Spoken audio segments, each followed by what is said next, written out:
Welcome this afternoon. We're going to be offering a late and updated version of our Hamja Ahsan's talk for the IR Festival, which unfortunately we haven't been able to post until now. And just to give you a quick recap, Hamja is an artist, writer, activist and curator based in London and Maastricht. He's the author of the book Shy Radicals, An Antisystemic Politics of the Militant Introvert, recently made into a film by Ridley Scott creative group director Tom Dream. He was recently awarded the Grand Prize at Ljubljana Biennale 2019 for the artwork Aspergistan Referendum, based on this project. He's a founder and the co-creator of DIY Culltures Festival of Creative Activism, Zines and Independent Publishing since 2013. He was shortlisted for the Liberty Human Rights Award for the Free Tala Ahsan campaign on extradition and detention without trial under the War on Terror. His recent writing was anthologized in Awkward's No Color Bar Black Art in Action, 1960 to 1990.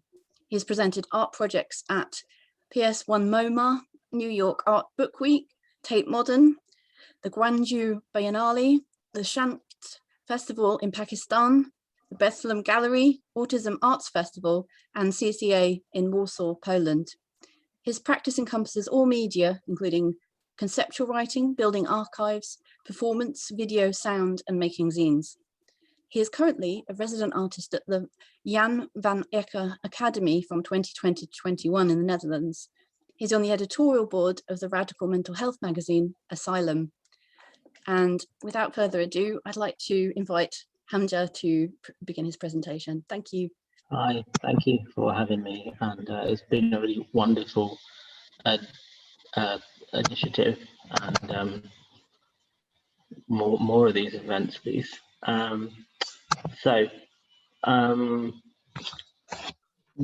What was mentioned in that bio was a fictional utopic nation I invented called Aspergistan.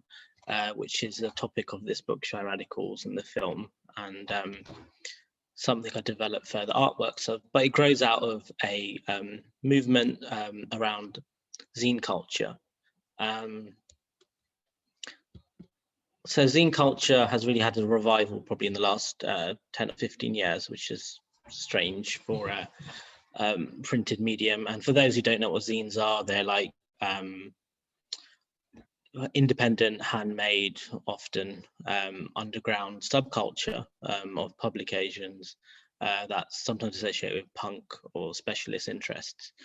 And it's something that I've been part of my practice as an artist activist for 27 years.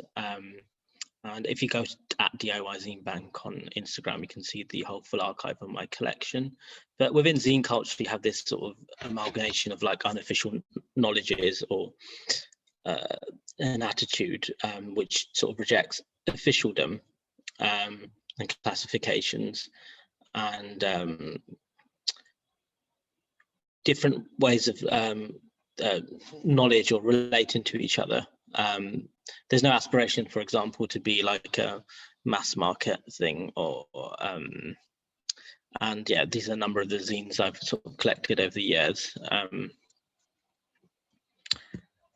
What's Shy Radicals? Shy Radicals is a fictional liberation movement for an alliance of awkward, shy, quiet, autistic spectrum peoples, and the poet Sam Rivera called it a form of speculative activism.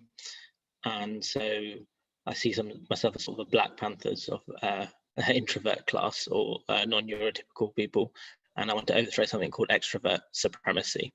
It's also a book as well, and the entire design of it is influenced by zine culture, so hence it looks like a Xerox publication. So I'm old enough to remember the photocopy machine and life before the internet, which is when I first got into zines as an early teenager, prior to and I've developed a language and a lexicon which I've drawn from activist movements and radical movements from the 1960s. So the Black Panthers was a big influence in the book, and forms of militancy and forms of revolution. So this is a picture from my festival, DIY Culltures, which I ran for 5 years since 2013. And it was part of the wave of zine revival movement. And this is one of the biggest events I did, called Unemployment and Creativity. And what you see in the background is a picture from one of my favorite zines, which is was written on a job center form, and it's called Joke Center. But there's a whole sort of attitude there against bureaucracy, just taking the welfare state on its own terms. And that whole attitude can give us some insight in how we think about clinical conditions and neurodiversity. The book Shy Radicals was also launched at DIY Culltures.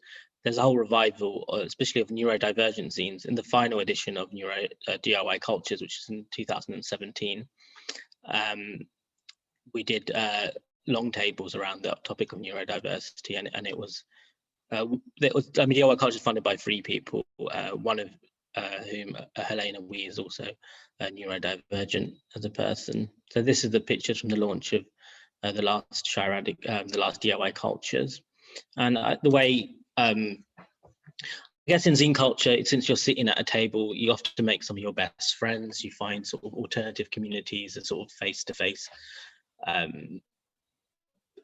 community is back for people who feel some sort of digital fatigue. But for me, it was also a way of like developing forms of alliance and friendships and coalition. So at the launch of Shy Radicals, which was at this zine festival, which is at London's Rich Mix in East London, I had a talk on Lisa Simpson, the character from The Simpsons, and the sort of the way she's an icon brings so many people together.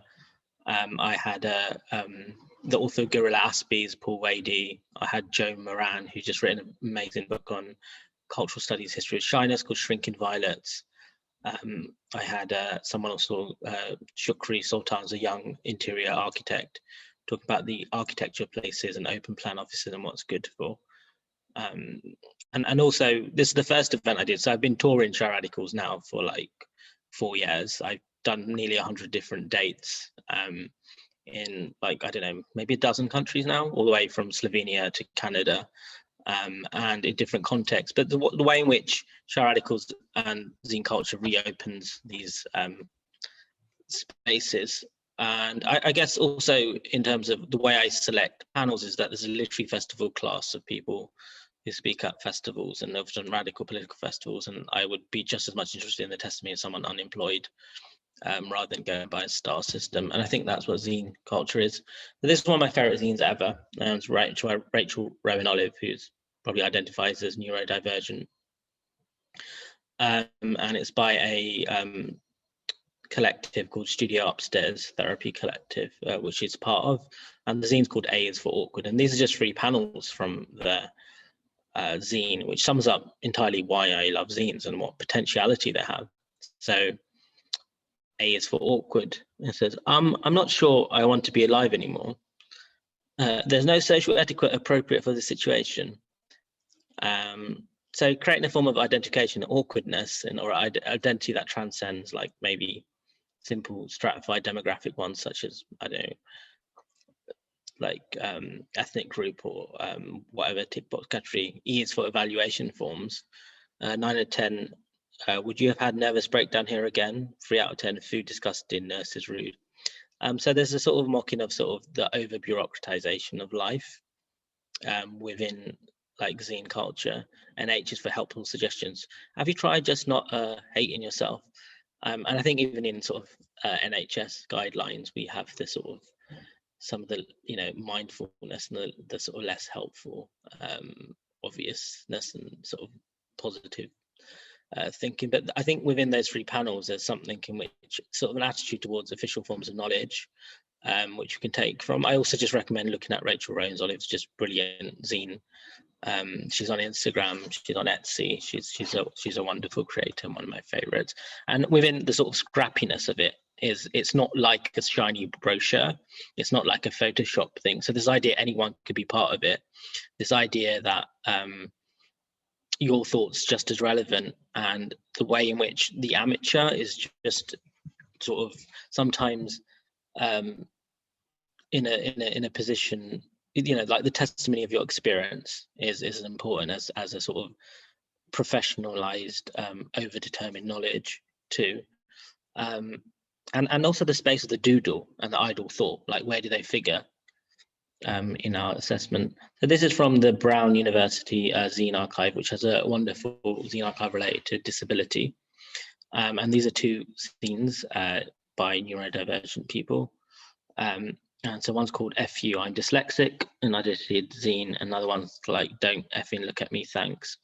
But there's a way in which there is this, say, a charity model or an NGO model, like they don't want to be objects of pity. And they don't really just want to go into sanitized languages. I mean, how many times you heard Theresa May or Boris Johnson talk about, let's talk about mental health, while maybe reflecting their role in creating inequality or the conditions for that. Locally within the UK, there's a Shape art zine collection, which is a progressive disability charity which works on the social model of health, and I've also helped contribute to that, but I recommend really digging into that. The Brown University archive is incredible, but most of us can't go to Rhode Island. But I think you can see again that sort of attitude of you know, it's not necessarily glossy. I mean, you do get glossy zines, you get hipsters who like make glossy magazines and so forth, but the sort of punk spirit in the whole thing too. This is another one of my favorite zines called Bedspread, and it's just a zine of people sleeping, like, and I guess you have that sort of overlooked, and you have like people not necessarily being role models or cookie cutter versions of like what a disability person should be or wanted to be inspirational. And I guess within it is a demand for like rest, which I think is politically revolutionary too. Yeah, it's a wonderful zine. Yeah, people just sleeping in their bed. Part of my practice as a curator and writer is to invent neologisms, because I believe sort of forms of academic critical theory have lost their edge and potency and become ossified. So I look into sort of slang and play, and that's what I have in common with like zine culture as well.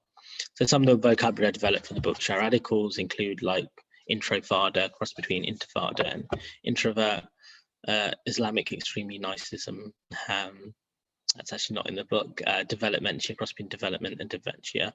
But again, like, yeah, play and slang rather than sort of the position of academic. And this is an academic conference, so I think it's important to sort of look at the potency and critical value of these things. So a person who's had a big influence on my thinking is the thinker Ivan Illich. I recommend everyone get his book Tools for Conviviality. But I guess that's what zine culture and zine spirit embodies. Ivan Illich is very much a critique of the sort of over-bureaucratization of life and the excess administrative categories that we're subject to, and actually can close down forms of empathy or like face-to-face interaction. And this is a model of like what conviviality could be, but I think that's very much the spirit of DIY cultures and zine festivals that have sprung up across the UK. And I guess you also have people like Colin Ward in the UK who critique the sort of over bureaucratic nature of the welfare state too.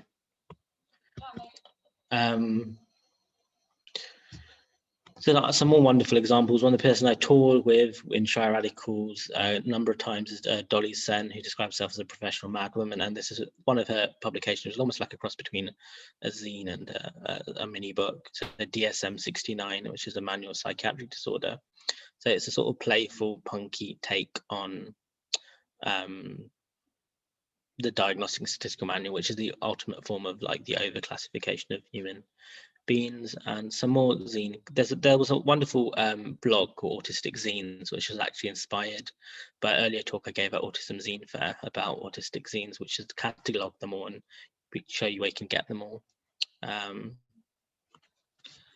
Yeah, and other zines, Proud to be Retarded, Autistic Pride in Neurophobic World, Neurotypical, All Cats Are Not Dogs. Again, that sort of playful, punky, I don't, that spirit of before we become over-professionalized. Because I feel like over-professionalization is also part of what can be wrong. So this was a publication run by the National Autistic Society called Asperger's United, which was a bit like a zine. It was a peer-led publication that was given out for free. My brother was diagnosed with Asperger's in prison, and I used to subscribe to him, read to him, and I remember this phrase in a lot of autistic peer-led literature of like autistic spectrum people as second-class citizens. So I thought of how we can reimagine citizenship and the state and so forth. So that's why I came up with this idea of Aspergistan. And also within this literature and also zine culture, how little encounters like not making eye contact or an awkward social encounter can very much define your day. And that's not necessarily in mainstream publications or whatever a glossy magazine is, but it seems to be a centerpiece of this publication. I don't think Asperger's United runs anymore, but certainly this is almost proto-zine or within the family of zines. So the whole Shy Radicals book and my practice has been adopted by educational curriculums and has also inspired a fan trail of related work. So on the right is a curriculum from Brown University, which you can download from the website, called Neurodiversity, Science, Politics and Culture. And they're very flatteringly, Shy Radicals read alongside Octavia Butler and Steve Silberman, Neurotribes. And what was interesting about the curriculum at Brown University is that people could come from, it was an open curriculum and it's quite famous for that amongst Ivy League universities. So people can come from social policy or theatre studies and bring something to the curriculum and also put that back into their practice. I mean, one of the most interesting places I spoke to recently was a nurses union in Canada, the British Columbia Nurses Union, who asked how we could use Shy Radicals, a book, within their practice. And on the left is The Autistic Turn, which is one of the books inspired directly by Shy Radicals, independent of me knowing. And the author got in touch with me and gave me a copy, but it's a risograph printed, which is a common form printed in zine practice, which uses some of the vocabulary of Shy Radicals, and it's by a Turkish-German artist based in Germany called Ipek Burkak, and it's about feminist computing and autism. One person who's been really important to me is Daniel Oliver. I feel like he's almost a gang leader of all neurodiverse creatives in the UK unofficially. There were these gatherings around Queen Mary University, but this last book, which is mentioned in my biography, Awkwards, which is about his dyspraxic praxis. There's a chapter called Neurodiversity, Fantasy and Revolution, which I think is the longest thing I wrote after Shy Radicals. And I'm thinking about Shy Radicals and this state, Aspergistan, could be in alliance with other forms of practice, such as whether a state could be called Dyspraxistan, and we could be like get each other's back and like, I don't know, we play with this funny idea in these gatherings. And I mean, Daniel's actually the person who introduced me to this term within the arts. He's done this wonderful guide which you can download from the Live Art Development Agency, looking at performance art and neurodiversity. But there's many wonderful performers like Don Biswas and other people I met through this network. This is the first ever zine I made as a 13-year-old, and it was called Nausea, and it was inspired by the subculture and the Manic Street Preachers. And they had a guitarist called Richie James Edwards, who eventually disappeared in the mid-1990s, and he's considered like Britain's Kurt Cobain. And there was very much public discussions around depression, eating disorders, and forms of mental distress prior to, say, my own clinical diagnosis when I was 18, much later, of an affective disorder, prior to my brother's diagnosis. So there's a space of sort of gathering within this zine subculture. I mean, there was a zine subculture around the Manic Street Preachers album, The Holy Bible, and this is pretty much part of it. And again, the sort of punky aesthetics. And I still make zines 27 years later. I never imagined it would become like such a big revivalist movement. Yeah, that was Richie James Edwards, and yeah, page around the Manic Street Preachers. They're actually retrospectively within this biography, which is published by Faber and Faber, by his sister, who still believes he's not dead and still missing. They retrospectively consider him as autistic spectrum as well. Some of the other zines that I've made, there's also this is in the Stuart Hall Library, which has a wonderful zine collection related to people of colour and race. And these are two of the zines I made, one called the Jinnah Papers, another called Visa Solutions, my collective other Asias. And again, a critique of like bureaucracy and managerialism. But there's forms of inclusion that has been developed and then become over-professionalized or enter bureaucratic or managerial languages. So you might think of terms like diversity and sort of sanitized like model minority pictures of like people, and then also dehumanizing administrative practices like the Home Office. And so within that context, this was a like intervention into making things more equal, but with like some degree of like playfulness. I really recommend looking at this collection though.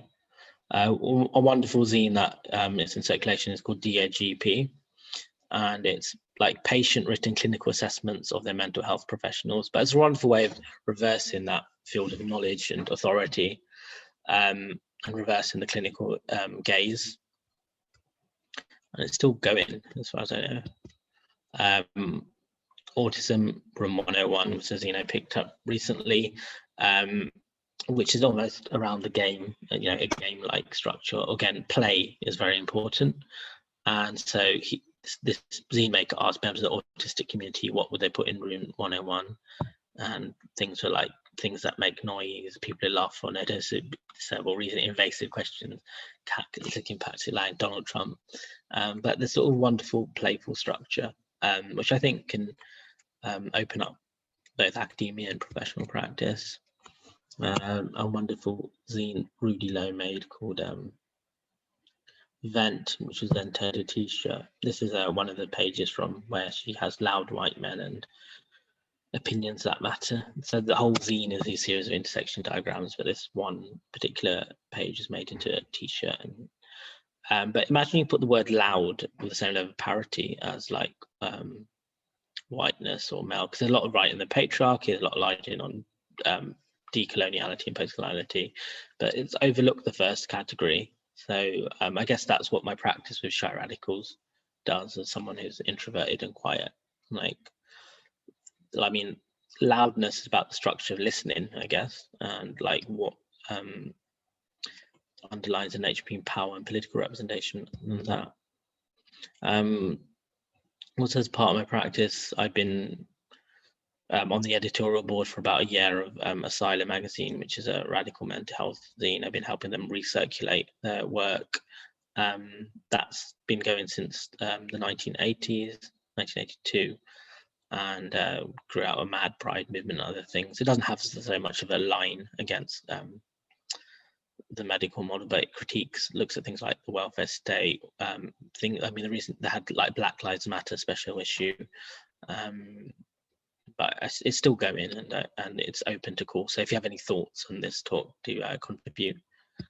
Yeah, founded in 1986, and it was part of the other sort of democratic psychiatry movement. But you know how, like, maybe a asylum could contain things like theatres and cinema performances, and how could it extend how we think about health and mental health and recovery. I think zines are a place of unlearning. So one of the zine workshops I did was called Turn Your PhD into a Zine, working with an academic who people were invited. This was done at DIY Culltures Festival, and people were invited to bring in their dissertations or master's theses and to cut it up and turn it into zines. Like, why do we assume this dry form of communication within peer-led academic journals, which most of the public don't read, constitutes some form of objectivity? And so reopening the structure of that sort of cold academic writing and thinking of other vocabularies and languages in which we can communicate. But you can still do this as a format. I think someone's even made a zine called Turn Your PhD into Zine by now, but I very much recommend it. One of my favorite zine collectives is the Icarus Project, a group of bipolar, diagnosed and identifying people in New York, and they made this zine called Madness and Impression. Yeah, looking at sort of radical, sort of reclaiming those aspects of yourself which are maybe unemployable or not necessarily things you'd like to claim. And in this very radical page from a zine and poster, they reclaim a suicidal episode. So it said, sometimes want to kill yourself just means you don't want to live the life you're living. You can change your life with that power. What the hell, you're about to lose your whole life, but why not instead lose your school, job, pretenses, fears, adherence to society, sounds a shame. I found some of my suicide episode be strangely liberating that way and wouldn't take back any of who made me who I am today. So that's very powerful reclamation, and that sort of I mean, I met the Icarus Project, one of their founders, and he doesn't necessarily take a line of being anti-pharmaceutical, but there's certainly a demedicalized way of thinking about it, and certainly not going straight to just pathology. And so these sort of intersection of liberation movements and thinking about health and reclamation. So I guess, again, continuing on that theme, reclaiming the stigmatized experiences and identities, like there's like weirdo zine fests or zines called Unbelonging, or claiming these sort of misfit figures like Lisa Simpson. So Shy Radicals is distributed around a lot of zine fairs, and I don't have allies and people I work with. A is for Asperger's by Andrew Culltures, and he was also part of this symposium, and we very much support each other in times of need. Zines like Addicted to Loneliness by Stephen Fraser, and we've also met each other at zine fairs. And that's how the book circulates too. There's also been zines inspired by Shy Radicals. So Academics Against Networking was one of the collectives, which was literally that, inspired directly by Shy Radicals. But I also thought ways of like going around cities and orientating ourselves. I think of zines also not just as publications, but like a form of practice. So Abby Palmer here has made this fruit machine, which uses the forms of cutouts and forms from the zine, but she's talking about the benefit system. And so I think zines can be something as some form of extended practice. So the object of like cutting out, questioning, playfulness can just be like an attitude towards objects and exhibiting too. So these are one of the ways in which I extended zine practice at a place called Zine Depot in Arnhem in the Netherlands. And we created a series of generative drawings and made up our own nations and constitutions. Zine Depot is, again, a collection much like mine of a man who's been collecting zines for like nearly 30 years. And yeah, this is one of these sort of almost 3D, where we design nations on the floor and use collage and forms of like playful technique from zine practice.